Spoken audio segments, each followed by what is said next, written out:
Hi అందరికీ. ఇవాళ morning routine అయితే చూసేయండి. బయటైతే అంతా కడిగేసి ముగ్గైతే వేసేసుకున్నాను.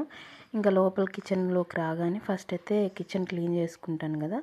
నిన్న సండే కదండి, నాన్ వెజ్ చేశాను కదా. ఇంక ఇవాళ వచ్చేసి వాటర్లో అయితే పసుపు వేసుకొని ఇంకా స్టవ్ అక్కడ ఉన్న బండ అంతా అయితే తుడిచేసుకుంటాను.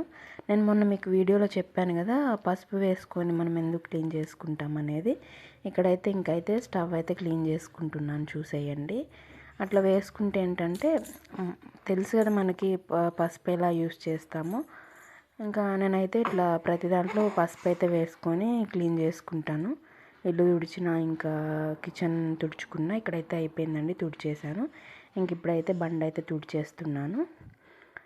కొన్ని జిడ్డు మరకలు అయితే ఉంటాయి. అదేంటంటే మనం గిన్నెలు తోముకునేటప్పుడు స్టీల్ పీస్ ఉంటుంది కదా, దాన్ని పెట్టి తుడుచుకుంటే అయితే నీట్గా పోతుంది. ఇంకా నాకు అంత టైం లేక ఇవాళ నార్మల్గా అయితే తుడిచేసుకుంటున్నాను. ఇక్కడంతా అయితే నీట్గా మొత్తం తుడిచేసుకున్నానండి. ఇంకా చూడండి కిచెన్ అయితే ఎలా ఉంది. ఇంకా చూడండి పిల్లలు ఏం చేస్తున్నారు. ఇంకా అయితే లేవలేదు. గాయత్రి అయితే లేచి ఆడుకుంటుంది ఇక్కడ. అశ్వ అయితే ఇంకా నిద్రపోతున్నాడు.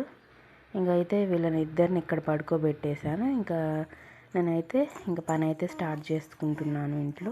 ఇవాళ అయితే ఇంకా లంచ్ అయితే ఇదండి. ఇవాళ క్యారెట్ ఫ్రై, ఆకుకూర పప్పు అయితే చేశాను. గాయత్రి అయితే చూడండి ఏం చేస్తుందో, ఇప్పుడు నిద్ర లేచింది. అంతే వీడియో.